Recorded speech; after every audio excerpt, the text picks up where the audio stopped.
आप सबको पता है कि आज लॉकडाउन का तीसरा एक्सटेंशन 2 सप्ताह के लिए हो गया। जो लॉकडाउन की मियाद 3 तारीख को खत्म हो रही थी, वो लॉकडाउन की मियाद अब 17 मई तक एक्सटेंड हो गई। अब इस तीसरे एक्सटेंशन के साथ बहुत सारे सवाल हैं। हालांकि उस एक्सटेंशन में बहुत सारी रियायतें हैं। ग्रीन जोन की बात है, रेड जोन है, ऑरेंज जोन है। ये सारी चीजों के बाद बहुत सारे सवाल हैं। लेकिन मुझे लगता है जितना ज्यादातर लोगों ने देखा होगा, खबरें उनको पता होगी, लेकिन एक बार मैं चाहता हूं कि अपडेट पहले कर दूं और उसके बाद मैं अपनी बात कहूं, और जो मेरे कंसर्न है और आपके कंसर्न है उस पर हम लोग बात करेंगे। अभी तक जो मैं देख रहा था, अलग अलग जगह जो आंकड़े देख रहा था, उसमें देश में जो 733 जिले हैं, जो सरकार की तरफ से जो सूचनाएं आई हैं, उनमें 130 रेड जोन है, 284 ऑरेंज जोन है और 319 ग्रीन जोन है। ये अच्छी चीज है कि 319 जिले ऐसे हैं जहां कोई खतरा नहीं है। और ग्रीन जोन की परिभाषा ये होती है जहां 3 सप्ताह से 21 दिन से कोरोना का नया पेशेंट, नया मरीज ना मिला हो। तो 319 जिले ऐसे हैं, ये एक अच्छी सूचना है। ऑरेंज जोन का मतलब होता है जहां 14 दिन से नया पेशेंट ना मिला हो। मैं जहां रहता हूं, ये दिल्ली से सटा गाजियाबाद है, ये भी ऑरेंज जोन में है, तो मेरे लिए अच्छी खबर है। लेकिन यहां से सटा दूसरा नोएडा है, ये सबको मिलाकर एनसीआर बोलते हैं, नोएडा रेड जोन में। तो ऑरेंज जोन जहां 14 दिन से नया मामला नहीं हो, रेड जोन जहां कोरोना के सबसे अधिक मामले। ये तो है स्थिति जिलों की। और इसमें अगर हम राज्यवार जाएंगे, बहुत तफसील से नहीं बताऊंगा, संक्षिप्त, चूंकि उत्तर प्रदेश सबसे बड़ा सूबा है, महाराष्ट्र सबसे अधिक संक्रमित है, मध्य प्रदेश महाराष्ट्र के बाद नंबर 2 है, इसलिए 2-3 राज्यों की बात करें, और दिल्ली, क्योंकि पूरी दिल्ली पूरी की पूरी रेड जोन है। दिल्ली में कहीं कोई रिलैक्स नहीं है, कहीं कोई ऑरेंज जोन नहीं है, कहीं कोई ग्रीन जोन नहीं है। दिल्ली के 11 जिले पूरे रेड जोन में है। महाराष्ट्र की बात करें तो 14 रेड जोन में है, 16 ऑरेंज जोन में है, 24 ग्रीन जोन में। मध्य प्रदेश की बात करें तो 9 जिले रेड जोन में है, 19 जिले ऑरेंज जोन में है, 24 जिले ग्रीन जोन में। चलिए 24 जिले, मतलब 52 में से 24 जिले, तो अच्छी बात है मध्य प्रदेश के लिए। उत्तर प्रदेश की बात करेंगे तो 26 जिले रेड जोन में है, 36 ऑरेंज में और 20 ग्रीन में।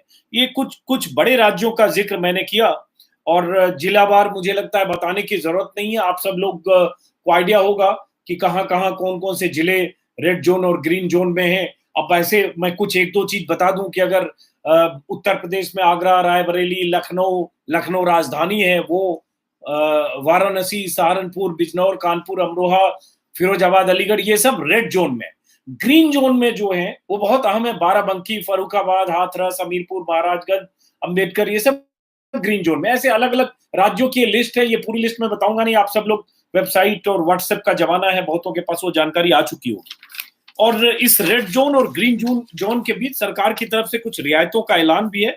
बाकी मुझे लगता हो सकता है एक बार और फिर विस्तार से दिशा निर्देश आए, उसमें कुछ और सहूलियतें होगी, जिसमें ऑरेंज जोन में ओला उबर चलने की बात है कि ओला उबर चल सकते हैं, हालांकि टैक्सी में ड्राइवर के अलावा कोई एक ही रह सकता है। ग्रीन जोन में सारी गाड़ियां चल सकती है, वहां भी कैसे चलेगी, 2 पहिया पे 1 आदमी, चौपहिया पे 2 आदमी, उसका प्रावधान है। ये सब भी मेरे ख्याल से आप लोगों को व्हाट्सएप के जरिए मिल चुका होगा, क्योंकि आजकल व्हाट्सएप पर सूचनाएं बहुत जल्दी मिलती है। तो रेड जोन, ग्रीन जोन, ये सब तो आप जानते हैं। मेरा जो कंसर्न है, जिस पर मैं बात करना चाहता हूं, कि 2 हफ्ते और इसके पहले के हमने अब तक के इतने दिन 2 एक्सटेंशन देखा। मैं फिर कहूंगा, हम आप जैसे लोग, आप इस पर अभी चैट कर रहे हैं, मैं यूट्यूब पर अपना भाषण दे रहा हूं, बहुत सारे लोग घरों में अपने बंद हैं, वो 2 सप्ताह और काट लेंगे। लेकिन मुश्किलें किन की है और बेरोजगारी का सामना किन को करना पड़ेगा। हालांकि एक अच्छी सूचना है कि सरकार ने श्रमिक स्पेशल ट्रेनें चलाने का ऐलान किया है, और वो जो मजदूर जो अलग अलग राज्यों में फंसे थे, हमने तेलंगाना का कल ही वीडियो देखा कि कैसे वहां से, तेलंगाना से, हैदराबाद से पैदल चल पड़े बिहार और यूपी के लिए। तो वहां से ट्रेनें चल रही है, अलग अलग राज्यों से, अलग अलग डेस्टिनेशन से ट्रेनें चल रही है, और उनके राज्यों में पहुंचाया जाएगा, उनको क्वारंटीन किया जाएगा, और फिर जब वो सुरक्षित होंगे तो अपने घरों तक जाएंगे। और ये लगातार मांग उठ रही थी। बिहार से सबसे अधिक रिलक्टेंट था नीतीश कुमार का, क्योंकि उन्होंने सबसे पहले कह रखा था कि हम नहीं बुलाएंगे, हम इसके पक्ष में नहीं है। और सबसे पहले अगर पहल की तो योगी सरकार ने की, हालांकि शुरुआती दबाव के बाद हुई, जब आनंद विहार से लोग यहाँ दिल्ली से पैदल यूपी की तरफ चले। लेकिन शुरुआत यूपी ने की, 1000 बसें तब भेजी, और उसके बाद अभी भी हरियाणा और दूसरे राज्यों से उत्तर प्रदेश सरकार ने बुलाया, और योगी के लगातार इस बारे में बयान आते रहे।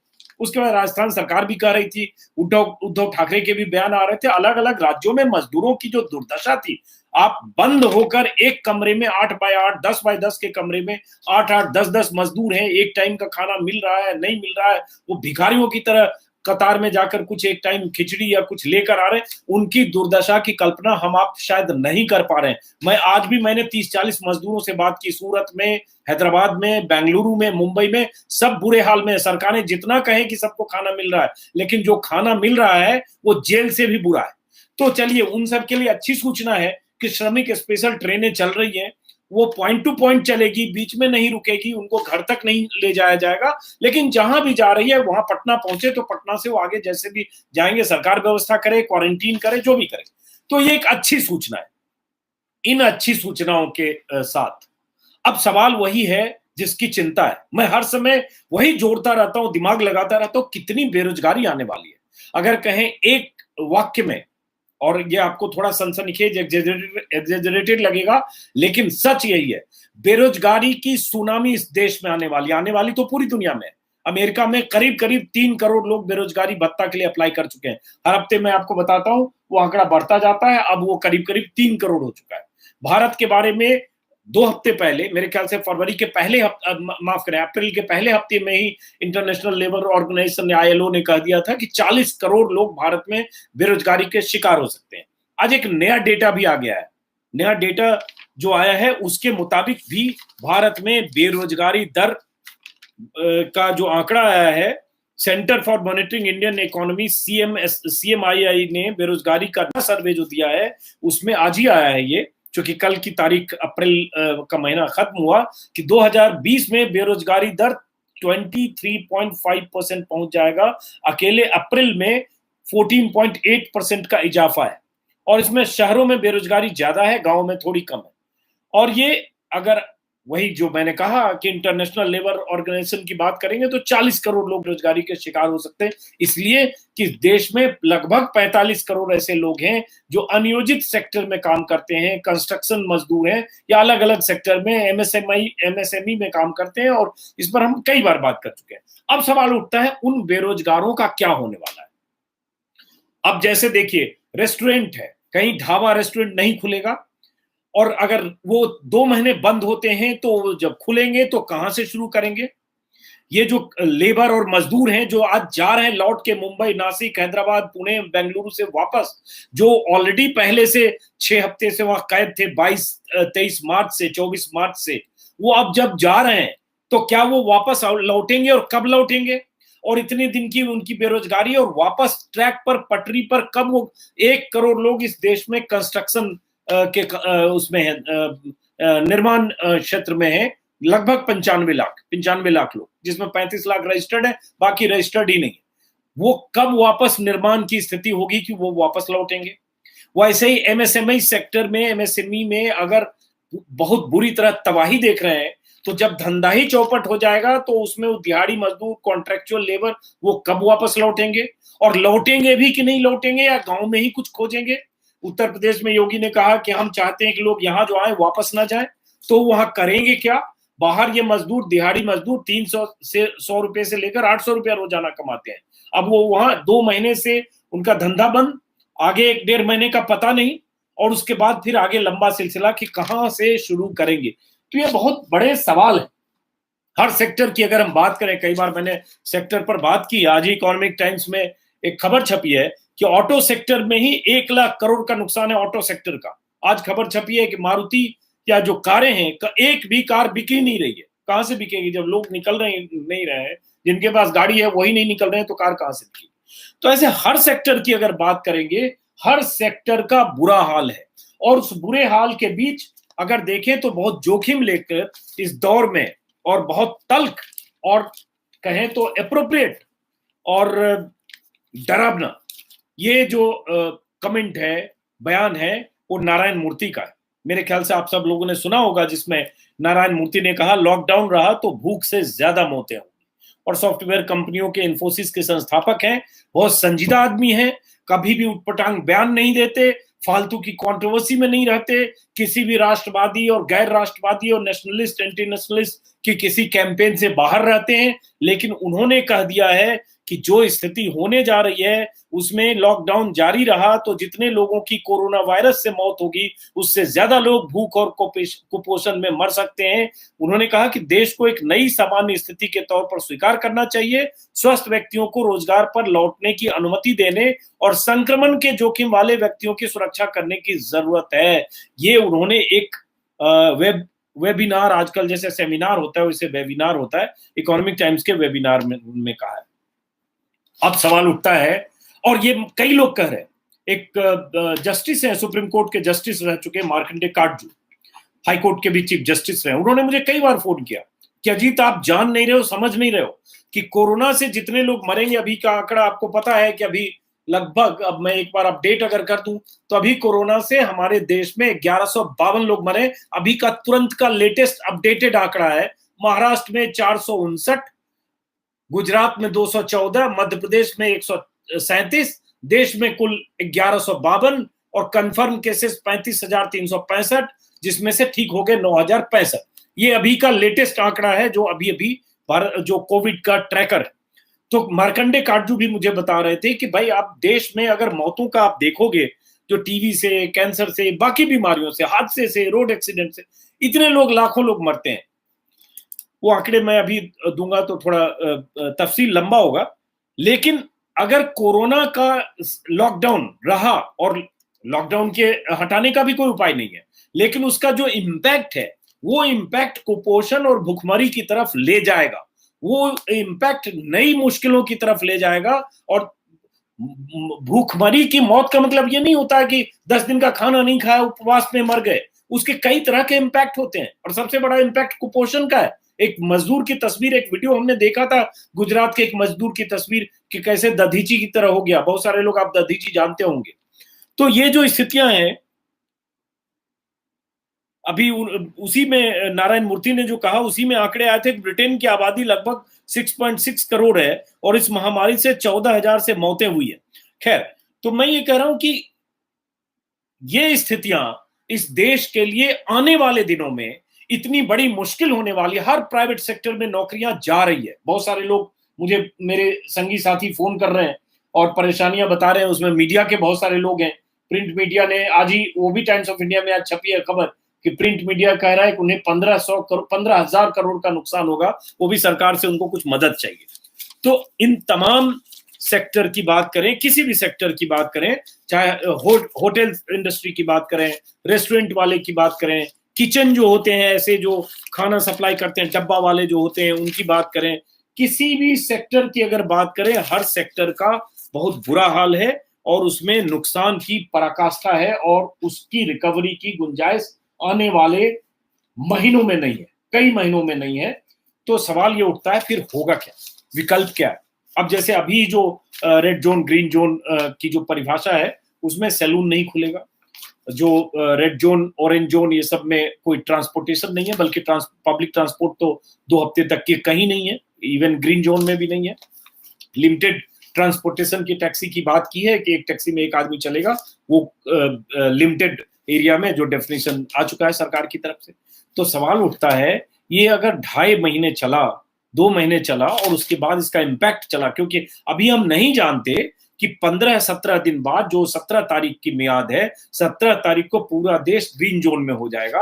अभी हम नहीं जानते, इसकी संभावना कम ही समझ लीजिए, इसलिए कि अभी अगर वो जिले जो मैं आपको बता रहा था कि अगर रेड जोन में अभी 130 जिले हैं, ऑरेंज जोन में 284 जिले हैं, तो 2, 1, 3, 4, 400, 425 जिले अभी ऑरेंज और रेड जोन के बीच हैं। तो ये पूरी तरह से 17 मई तक क्लियर हो जाएंगे, कहना मुश्किल है। और एक डेटा मैंने कल ही एक स्टोरी में बताया था आपको, कल या परसों के वीडियो में, सिंगापुर की यूनिवर्सिटी ने एक रिसर्च किया है कि भारत से 22 जुलाई तक 100% कोरोना फ्री होगा। 22 जुलाई तक, मतलब अभी से देखें तो 2.25 महीने।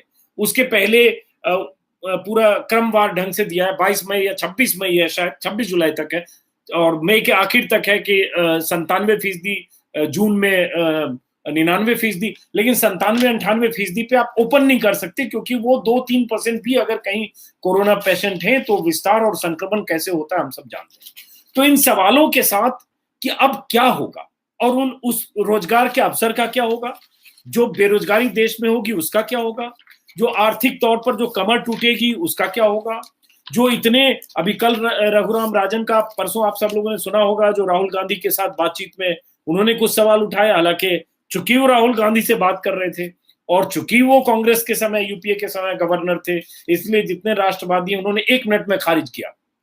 लेकिन अरविंद सुब्रमण्यम और अरविंद पनगड़िया, ये दोनों लोग मोदी सरकार के चुने हुए इकोनॉमिस्ट थे, उन दोनों ने भी जो चिंता व्यक्त की वो इसी तरह की चिंता है, क्योंकि देश का जीडीपी से लेकर विकास दर सब रसातल की उस लिमिट तक जाएगा अगले 1 से 1.5 महीने या 2 महीने में, जहां से उसको उठने में वक्त लगेगा। लेकिन सवाल उठता है कि इसका उपाय नहीं है।